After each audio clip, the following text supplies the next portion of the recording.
Good morning. Before we can get to person of interest with Issac Ruto, we want to give you a quick update of stories making headlines at this hour.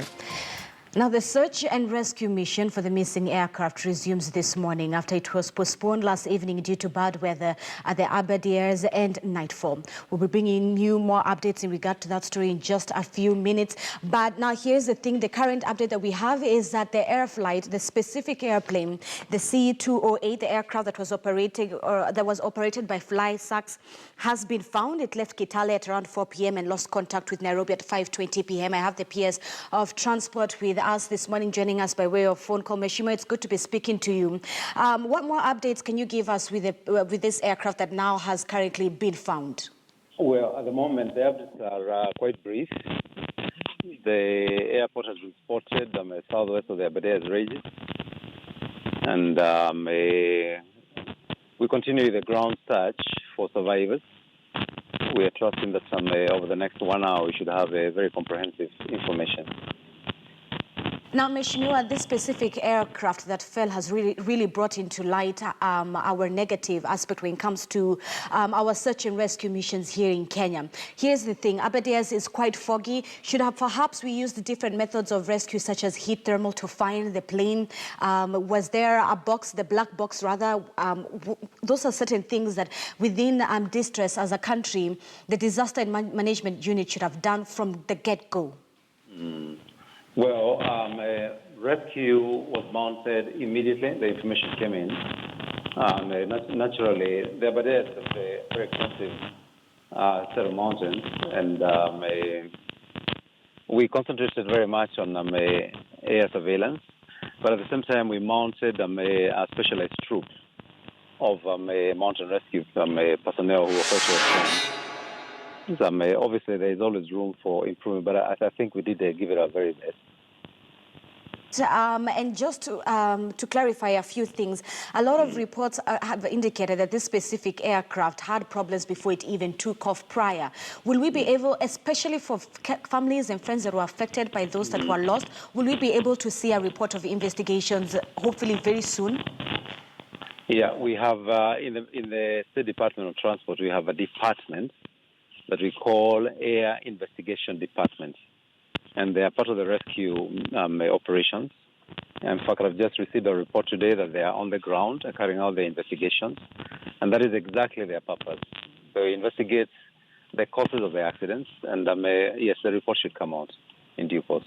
All right. Any set deadline for Kenyans? Any set period? Any date? I believe my current interest right now is the relatives and those that we are trying to rescue. That is where our focus really should be. It's important that we avoid speculation on this one at the moment. But as I said earlier on, in an hour, we should have much more specific information. Now, Meshima, before I let you go very quickly, it's about a few minutes to 8 a.m. I know the weather is quite foggy this morning. It's even raining here in Nairobi. With the rescue operations still ongoing, have they already begun on the ground, or will they start anytime soon from now? I did have a press briefing last night where I said ground rescue operations don't stop because of fog or the evening, because this is actually being carried out by people on foot. So that will go on, whether it's foggy or not. It should not be a problem. And obviously, now that we have a sighting, we want to accelerate it and see if we can conclude this matter in the next 1 hour. Hopefully, we'll be able to speak to you then in the next 1 hour with more updates. Very quickly, could you give us the exact location, the precise location of where the aircraft was found? I'm waiting for a specific GPS location, but at the moment, all I can confirm is that it was spotted southwest of the Aberdares region. West of the Aberdares? Southwest, yes. All right, thank you. Shimiwa, thank you so much for your time and that quick update on the aircraft that went missing, the C-208 aircraft that was being operated by Issac that has now been found, and rescue operation is still ongoing. We're expecting to get more updates, as you've heard from the PS of Transport there, Mr. Paul, saying that the aircraft has been found on the southern part of the Aberdares. Of course, as details continue to unfold, we'll be keeping an eye on this story. But yet, Here's another story that we're also keeping our eye on this morning. Now, the High Court in Kisumu will today make a ruling on a case where a woman is accusing a hospital of negligence. Our reporter Kevin Ugutu is joining us right now. Kevin, it's good to be speaking to you this morning. We're expecting the court to rule in regards to this specific incident. But what more updates do you have for us? A very good morning, Zinzi. Actually, this is one particular ruling or judgment that the entire Kisumu fraternity will be keeping their eyes on. Remember, it was only in 2011 when the same hospital facility was actually slapped with 1.5 million shillings in damages after its doctors and attendants, medical attendants, wrongfully operated on a patient, a female patient who had complained of abdominal pains, and the earlier diagnosis indicated that she had cyst, but only for the hospital to discover later on that it was a case of constipation. So today, before Chief Justice Julius Ngarngar, actually the ruling will be made today, and probably we'll be keen to find out what damages are there, and if at all the court has granted the plaintiff the damages. So Zinzi, that is the match that we have right now. So we'll be keenly heading to the court at exactly 9 a.m. this morning. Zinzi. Kevin, very quickly, have you managed to speak to any of the family relatives? Do they have confidence that the court will rule in their favor? Of course, I managed to talk to a few family members, and they say that actually they are hoping that the court will grant their wishes, because, as they say, quite a number of Kenyans actually don't go to court actually to report such cases of negligence on the doctors. So they are quite confident that the court will grant them the damages, though they are not quite clear on what they are, but we'll be giving you more updates on the same. So yes, from the members of the family, yeah, they are expecting justice to be done and justice served right, Zinzi. All right, thank you so much, Kevin Ugutu. Kevin Ugutu, a reporter in Kisumu with the regional news. The biggest there is on Aga Khan. A quick update of the breaking story that we've just broken right now, developing story. The wreckage of the missing plane has been located in Jambani. Now, PS of Transport has confirmed that the southwest from the Abadi, as we just spoke to him by way of phone, he says that rescue operations will continue within the hour. We'll be expecting more information. They have decided to amplify or update the ongoing research and rescue team, of course, despite the foggy weather. If you're just joining us, the wreckage of the missing plane has been located in Jambani. That the PS of Transport has confirmed that the wreckage was traced to southwest from the Abadias. We'll be bringing you more updates on this ongoing story that has had the nation glued to screens. Now, in other news, Facebook says that it will introduce the U.S. news program this year, and it to be hosted by Anderson Cooper of CNN and Shepard Smith of Fox News, amongst other people. Take a look.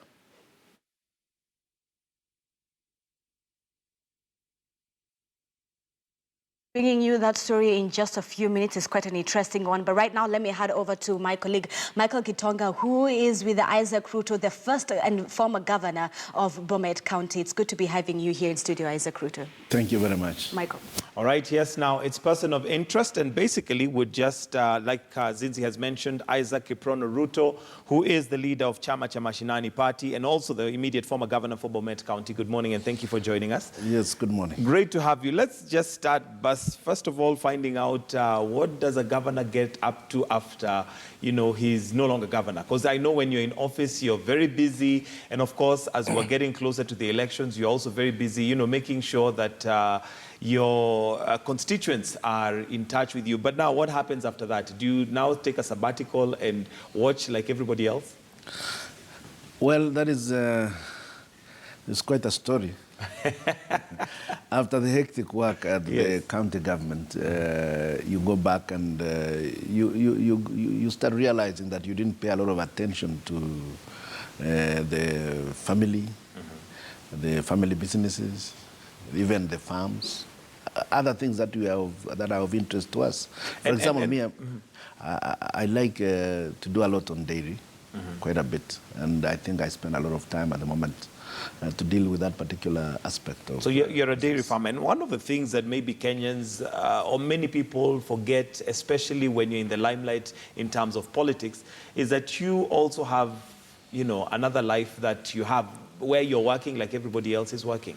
Yes, in fact, people would expect us to have nothing much to do. But we wake up very early to start working.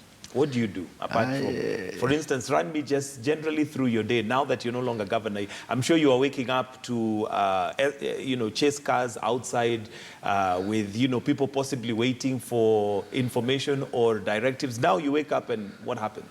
We still have a lot to do with the rest of the community as well.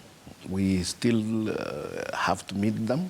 We still have to discuss quite plenty. Some of them are even asking for assistance on business issues, even advice. Others would still come for support. You remember, if you are staying in rural areas like I do, I'm a Mashinani person. I stay in the village. So I play the role that every other person living in those rural areas would have to play. All right. Yeah. Let's come to possibly your term and some of the things you feel that, what is the highlight? What is it that you'd say that you are proud of, that you did as governor of Bomet? One is that together with my colleagues, first governors, we were able to ensure that devolution take root. A lot of people seem to have forgotten that there was no devolved governance before the introduction of county governments in the 2013 elections. You were elected as a governor and the deputy governor, and then the county assembly. There were no structures. We had to set up the structures. We had to create a functional civil service which had no experience of the past. We had to also get the national government to appreciate that there is now devolution and that there are various governments with an S, that the county governments are also distinct entities from the national government, but that the two must cooperate and consult on issues, but not the other way around, that there was an imagination that the county governments would be an exalted county council or municipal councils for that matter, that this one is supposed to function with its own policies, not necessarily as an immediate appendage of the national government where they receive orders. They have their own, they have to identify their own priorities, public participation in what they do, so that the people feel they own the counties. To me, I think the county governments are now in place. Although we didn't quite finish what I expected that should have been finalized by all the agencies that had been set up to actualize devolution. Yes. Are you confident and proud that you put structures that would outlive you? Because we have a problem in leadership in this country where it is very personality-based. Yes. At least to a very large extent, I think the structures that we put in place are going to survive the test of time. There are also issues to do with, obviously, perceptions by those who come after us. Some of them want to change staff as if they were personal, or as if the staff that are there currently are also personal to the current governments. Yet, actually, one challenge is that we must allow the county civil service to develop. One of the failures by the Public Service Commission is that they have not been able to declare the county structures as part of the public service. So there are those little challenges that we still have to overcome. But I expect that to be over within the next within 15 years of the advent of devolution. Yes. All right, and I'm sure you must have experienced some failures or areas that you felt you could have done better. Are there some that you'd like to highlight? Yes. We did not quite manage to stay in sync with county assemblies. Because is that generally for governors or yourself? Yes, myself and several of the governors. While the governors, a lot of us wanted to pay attention to the actual developmental agenda, the county assemblies would prefer that they take more of the resources, more and more. The Treasury tried to assist us by putting a cap on that at 7% of the devolved resources. But there was a resistance both from the county assemblies, and the Senate just gave in. and allowed them to just decide to allocate the amount of money they would wish. That tended to delay implementation of projects. We were not even able to complete the projects we expected to complete because the actual voting of the funds into the specific projects became a problem. Yes. All right. And what is it that you do differently if you had the opportunity to ensure that some of those gaps are now, not felt as much as they were then? I would think most of these issues should be addressed quite nationally. That every county, there has to be some allowance for the county executive to at least play a role in ensuring that there is a limit to how much assemblies can allocate funds to themselves. There ought to be some law at the national level to limit this. And I think this should also be the same even with the National Assembly. I think the problem is that there is competition to travel all over the place. You would find people want to go and have meetings, for example, if you are in Bomet, they prefer to have meetings in Kisumu or have meetings in Nairobi. The ones in Nairobi prefer to have meetings in Mombasa or to go to Eldoret or go to Naivasha. The ones in Nakuru do not want to go to Naivasha. They would rather they went to Nyeri. So these sort of things tend to take away resources that were meant for very key areas, like healthcare. And healthcare. And we'll come to healthcare in just a bit. I'd like to know what you think in terms of the doctors that are coming in from Cuba. But before that, what you've mentioned is probably hinged on the fact that some of those meetings or benchmarking exercises, are they genuine or are they just for people to try and, maybe get some extra per diems from, be local tourists? Those are purely for per diem. There is nothing like benchmarking as such. But what did you do while you're as is, governor to ensure that this did not happen on your watch, both in your county and even generally on local governments? I tried to veto quite a bit of it on the budget, but they would still find a way of making sure that they either delay my projects or finally time would, it would take so long that you would not even be able to utilize the resources. Like for almost the whole of the last year, I did not quite get a functional budget. Yes. And are you saying that now because you're not governor, or is that something that you'd have No, done? it's something that ought to be done. We are not paying attention to it even at the moment. And I think it has to be, attention has to be paid on that. The Senate should play its real role of oversighting the counties by ensuring that both the executive and the assemblies stay on course on developmental issues. We expect the Senate to be a little bit above all this because the Senate should actually be allowed to be the upper house. Yes, so that it can do a fair oversight. And there was that debate, which is the upper house, which never seemed to be quite sorted out because the Senate felt that they were the upper house, yet the National Assembly felt that they were the upper house. Would that possibly help in terms of having a good structure that is able to provide oversight?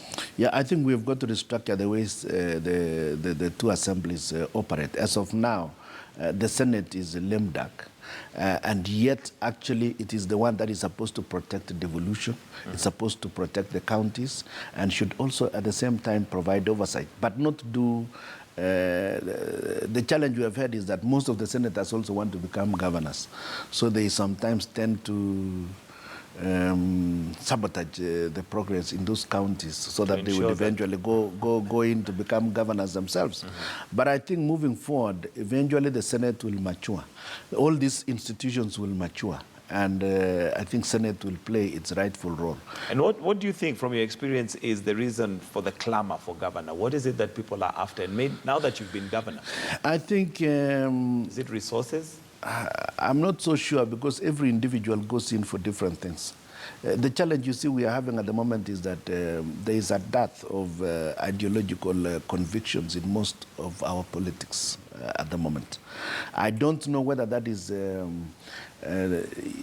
a fault on orientation, or what exactly is Maybe going it's on? just the way we play our politics. For instance, let's take Chama cha Mashinani, which you're the party leader. What is the essence? What is the manifesto? What is the drive for Chama cha Mashinani that's different from the other parties? Well, our basic drive is that there's been overemphasis on centralized planning. The overemphasis on development at the urban areas, and we have completely neglected growth at the local level. We believe that growth for this country must be spread, that demand must be grown, so that we stop becoming a country that is basically becoming a huge supermarket for manufactured goods from abroad. We are importing almost everything for China. We've forgotten all about Juakale areas. There are a lot of innovations that we could nurture in this country. For example, if you go to Kariobangi now, there is plenty of innovations, but no one pays attention to those issues at all. We just rush to China, we rush to India, we rush to other economies, Turkey, we go to Brazil. We bring in everything that we could have done right here at our doorstep. So we end up not promoting actual production from the country. We don't promote. What is it that lacks? What is it that lacks for us to promote that? Because sometimes it's frustrating for Kenyans when we have put leaders in place to ensure that that is done. But when the leaders come and they have the same frustration we have, then it leaves us wondering, are the blind leading the blind? I think there is a challenge even within the reservoir of ideas. The universities these days no longer teach our young people about a number of issues that they were being taught in the 80s and in the 70s. Most of them are simply being churned out. And our lecturers, our brain workers are busy moonlighting, looking for money, moving from one job to another job. They hardly pay attention to actual nurturing of the youth on patriotism, on the political economy. A lot of those have been forgotten about what we should be talking about, the political economy. We should drive the thinking. So we end up having people who are simply looking for the shilling. The quickest possible way of acquiring wealth is what we look at. Yeah, and then we even look at situations where our children finish school and there are no jobs. But we are busy importing. We forget that as we import, we are actually exporting jobs to those countries. Correct, and we're not building the country.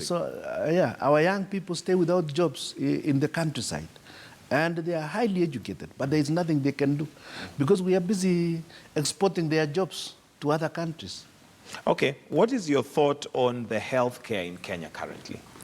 Healthcare is just like the rest of the sectors in a state of confusion because as it is, county governments are expected by the Constitution to provide up to a certain level of health care. National government is supposed to pay attention to referral issues. But the county governments are supposed to provide the primary health care all the way to referral of at certain levels. That is the level 5 and not beyond.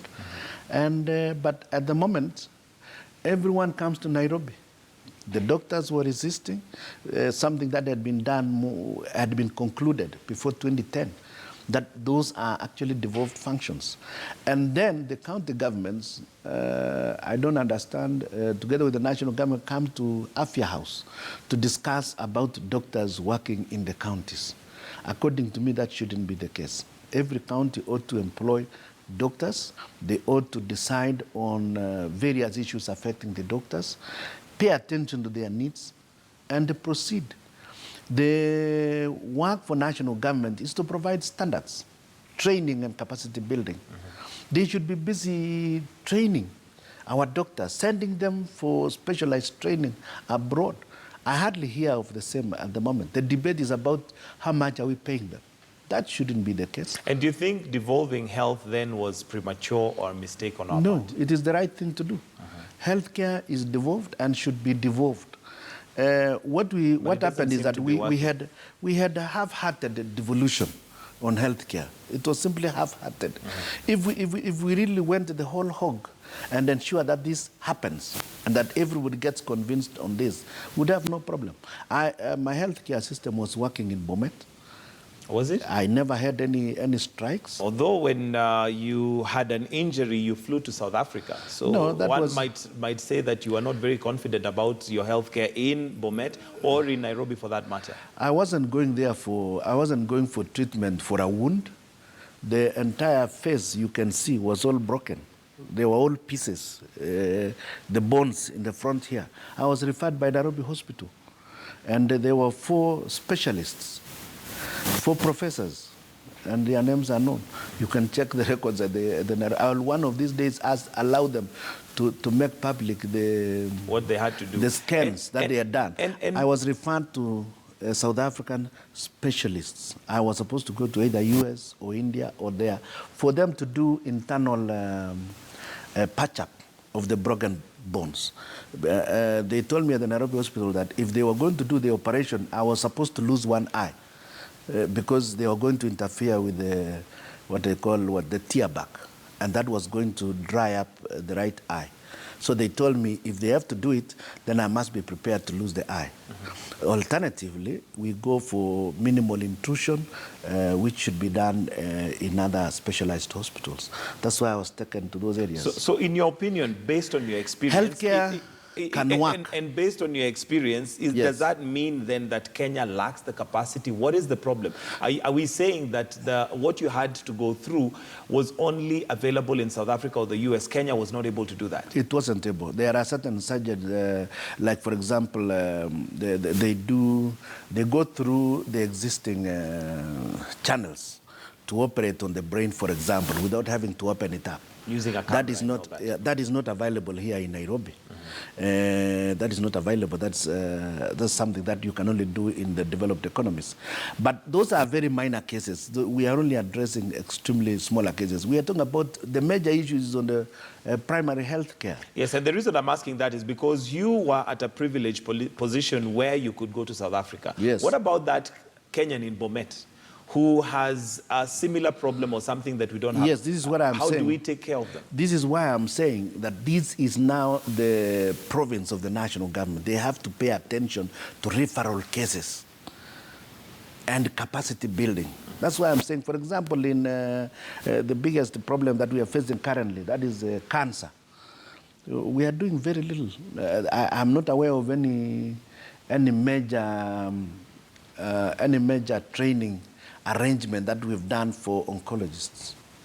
For example, how many have we sent to go and study and come back to handle cancer cases? This is a serious issue. Cancer is currently like an epidemic in this country. And yet there is no serious program on how many doctors have we sent out to go and do that. And you see, in oncology, you will have to deal with the doctors all the way to the nurses. Everyone, all the cadres must be trained. So what program do we have from the Ministry of Health? They are busy only talking about building health centers and other issues in rural Kenya. That should be done by the counties. We expect national government to deal with the referral matters that really need to be done that are of a referral nature or of a specialized training nature. That is the concern of the national government. You don't expect a county government to start dealing with those issues. But up to a certain level, county governments are supposed to be accountable for that. Okay, and one might argue, and maybe I'd like to glean your thoughts on this. We have the doctors who have come in from Cuba. There's a batch that came in, although the matter is in court. Your thoughts on whether that's possibly capacity building? Because one might say Cuba has one of the best health systems in the world, and bringing in a few who have worked in that system, possibly it's a training way. That's not a bad idea. According to me, there is absolutely nothing wrong having Cuban doctors here or any other doctor anyway. And that should even be a collaborative exercise. As the Cuban doctors arrive, there should be Kenyan doctors moving over to Cuba to go and understand how the Cuban healthcare system is running. And even as we develop the doctors, we must develop the administrators within hospitals. Because what is lacking is the administrative capacity again to ensure that the items that you use in hospitals, the disposables, are also available. The drugs should be managed properly. If you just leave it to the doctors to manage, they are busy at the theaters.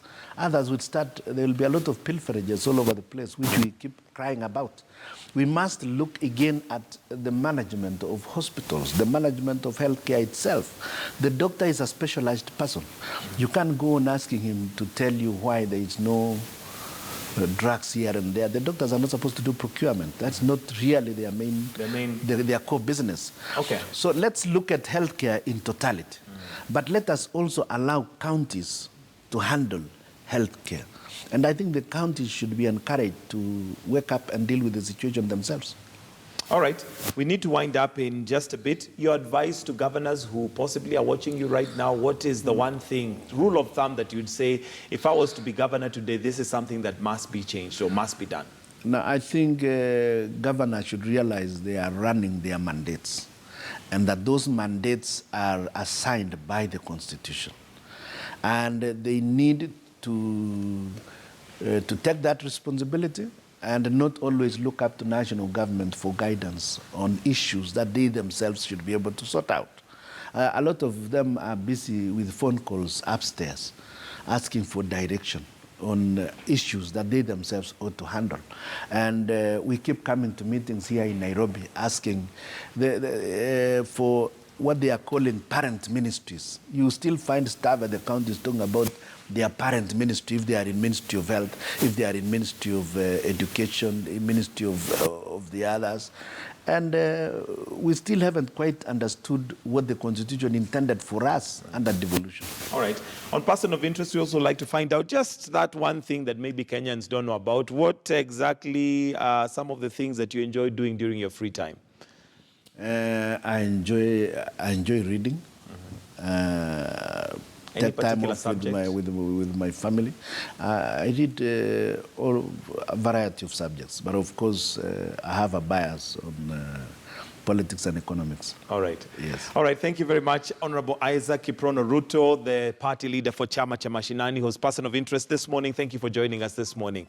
And as we wind that up, just a quick update. A wreckage of the missing plane has been located in Jambini. PS Transport Paul Maringa, speaking to KTN News via phone, confirmed that the wreckage has been traced southwest of the Aberdares. Any more information that we get, we certainly will keep you posted. For now, we're going to take a short break. We'll be right back. Tech Central is lined up for you, and we'll be looking at the effects of social media on you. So that's coming up right here on Morning Express.